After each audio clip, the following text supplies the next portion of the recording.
يلا نقول بسم الله. اللهم صل وسلم على سيدنا محمد وعلى اله واصحابه اجمعين. هنعمل النهارده وصفه من وصفات الكيك سهله جدا وسريعه. يلا نقول مكوناتنا مع بعض. معايا كوبايه ونص من الدقيق، ومعايا نص كوبايه من الكاكاو الخام، وحطيت عليه 2 كده كيس من اللي هو نسكويك، ده بيخلي طعم الشوكولاته بتاعه الكيكه حلوه جدا. معايا حوالي كوبايه الا ربع من السكر، وكوبايه الا ربع من الزيت، ومعايا كوبايه كبيره من اللبن. اول خطوه عملتها كده ان انا بدات ان انا اضرب البيضتين كويس قوي، حطيت عليهم الفانيليا، وبعد كده نزلت بالسكر بتاعي، وهبدا ان انا اضربه حلو قوي قوي قوي لغايه لما احس ان القوام بقى كريمي معايا وان السكر بدا ان هو يدوب. عايزه اقول لكم الكيكه دي حلوه قوي وسهله وبسيطه. بديل كيك يا جماعه، يعني قطعه الكيك وصلت ل 30 جنيه بجد، حاجه يعني فوق الوهميه. دي كيكه سهله وسريعه جدا، وهتبقى معاكي زي التورته بالظبط. تقدري تشكليها او تزينيها زي ما انت عايزه. هنا بقى نزلت بالسوائل بتاعتي كلها، اللبن والزيت، وبدات ان انا اضرب برضو الخليط بتاعي بحوالي بالظبط من 7 ل10 دقايق لما احس ان كله اندمج مع بعضه. بعد كده بقى هبدأ ان انا انزل بال المواد الجافة اللي عندي. زي ما قلت لكم طبعا انا دقيق نخلاء هيديكي قوام هاش وحلو في الكيكة. بس كده. وممكن لو الكاكاو بتاعك محلى ممكن تستغني عن بدل ما كوباية الا ربع سكر، ممكن نحط نص كوباية من السكر بس. طبعا انا خلطت دي معايا زي ما قلت لكم. نزلت بقى بالكميه او بالمواد الجافه بتاعتي كلها،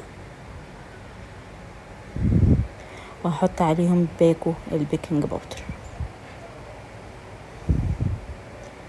هبدا بقى ان انا اقلبه باي معلقه عندي كده، بلاش المضرب، ممكن اقلبه باي معلقه عندي كده يعني جامد لغايه لما اتاكد ان الخليط بتاعي كله داب وبقى القوام اللي انتوا هتشوفوه معايا دلوقتي قوام كريمي جدا. هبدأ ان انا اجيب الصينية بتاعتي وهحطها او اصب الخليط بتاعي فيه. طبعا لو وصلتي معايا لغاية المرحلة دي ما تنسيش اللايك وكومنت حلو كده عشان ترفعي الفيديو. ولو لسه جديدة معايا في القناة اعملي شير وسبسكرايب وفعلي زر الجرس عشان يوصلك كل جديد.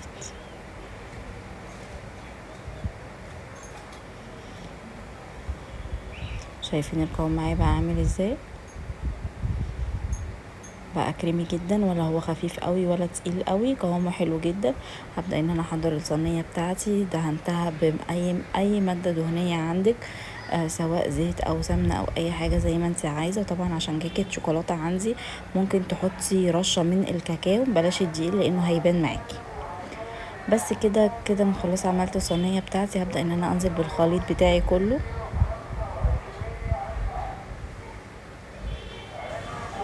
على الرف الاوسط. طبعا شغل عليها من تحت الاول حوالي تلت ساعه، وبعد كده ابدا ان انا اطلعها على درجه حراره 180، اختبرها كده بالخله، وبعد كده ابدا ان انا اولع الشوايه كمان حوالي 10 دقايق. ما تفتحيش عليها الفرن خالص قبل 20 دقيقه.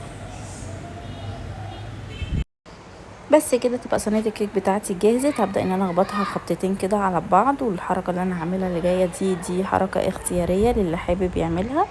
انا كان عندي باكو من الشوكولاته، بدات ان انا اسيحه كده، حطيته زي ما هو بالظبط. ممكن تحطيه في ميه سخنه عاديه تسيح، او ممكن تحطيه في حراره الميكرويف او اي حاجه هتسيحه في اقل من دقيقه. بدات ان انا ارش رشتين برضو كده ان انا اعزز طعم الشوكولاته في الكيكه. وهبدا ان انا اعملها كده بالخله شكلات بسيطه جدا، وبعد كده هبدا ان انا ادخلها الفرن بتاعي عادي خالص.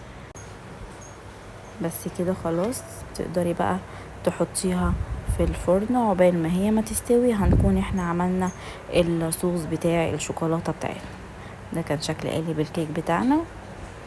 بس كده يلا نحضر بقى مع بعض الصوص. عشان نعمل الصوص بتاعنا هيبقى معايا حوالي نص كوبايه من كل المكونات. نص كوبايه من السكر، ونص كوبايه من الزيت، نص كوبايه من السكر.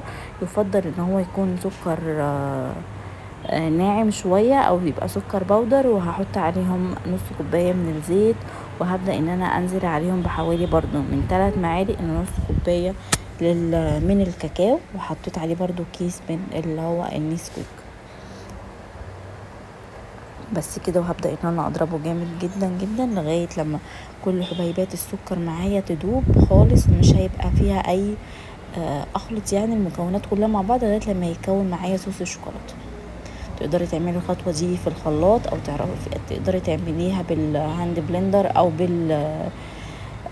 المضرب الكهربائي. انا عملتها بالمضرب اليدوي كده على طول، او المضرب بتاع النسكافيه، هيبقى يديكي برضو نفس النتيجة.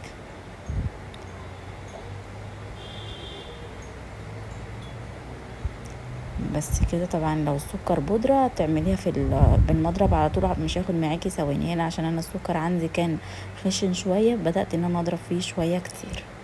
هنزل عليهم برضو عشان اعزز الطعم، وان انا اتقل اللون واتقل الصوص بتاعي.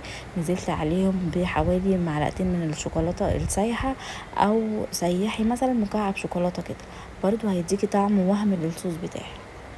شايفين بقى اللون اتغير ازاي، والقوام تقل معايا خالص ازاي. بس كده. وغير كمان لما يتحط في التلاجة حوالي 10 دقايق او ربع ساعة، هيديكي نتيجة بجد وهمية. بس كده خلاص. كده الصوص بتاعي خلص. هبدأ ان انا ادخله في الفريزر بتاعي او في التلاجة مدة اقل من 5 دقايق ل10 دقايق، لغاية لما الكيكة بتاعتي تستوي واطلعها تهدى كمان.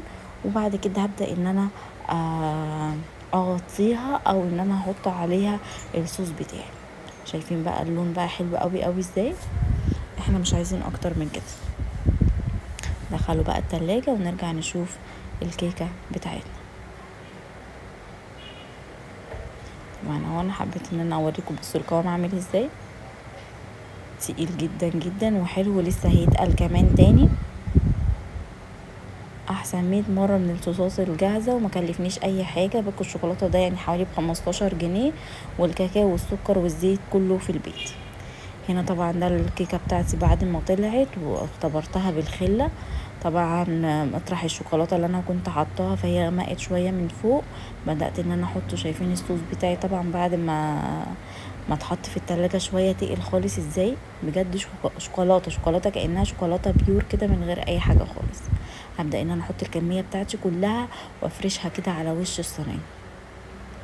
طبعا سبت الكيكه بتاعتي لما بردت خالص. لو عندك لبن ممكن بعد ما تطلعيها من الفرن تعمليها كده بالخل، اخرام اخرام اخرام، وتسقيها بحوالي معلقتين بس من اللبن عشان يديكي طراوه للكيكه بتاعتك، وهتبقى احلى من الجاتو كمان. بدأت كده ان انا افرش الشوكولاته بتاعتي، او بصوص صوص الشوكولاته بتاعي بالطريقه دي. ولسه هسويه كمان لما اخلص الكميه كلها. بس كده خلاص خلصنا. هبدأ ان انا اسوي الكيكة واسيبها في التلاجة حوالي 10 دقايق بس تجمد كده وتمسك نفسها، ونطلع نقطعها مع بعض ونشوف قوامها عامل ازاي وارتفاعها كان عامل ازاي. بجد كيكة ولا اجدعها. تورتايه تقدري تعمليها في عيد ميلاد، تقدري تعمليها في اي مناسبة وتزينيها بالتزيين اللي انت عايزاه وبالقالب اللي انت عايزاه. خلاص كده. بصوا ما شاء الله جميلة جدا ولمعة فيها خرافة. يلا ندخلها التلاجة بقى قبل ما تشرب الصوص بتاعها، ونطلع نشوف شكلها عامل ازاي. دي طبعا الكيكة بتاعتنا بعد ما طلعت. شايفين الشوكولاتة اللي انا كنت رشاها من على الوش عاملة ازاي. كيكة هشة جدا جدا وطرية جدا جدا، وارتفاعها بجد مهول. حلوة. يا رب تجربوا الوصفة دي وتعجبكم، واشوفكم ان شاء الله في وصفات تانية كتير جديدة. ما تنسيش طبعا اللايك وكومنت حلو، شيري الفيديو. ولو انت لسه جديدة معايا في القناة اعملي شير وسبسكرايب وفعلي زر الجرس عشان يوصلك كل جديد. ان شاء الله اشوفكم في فيديوهات تانية كتير جديدة، وباي باي.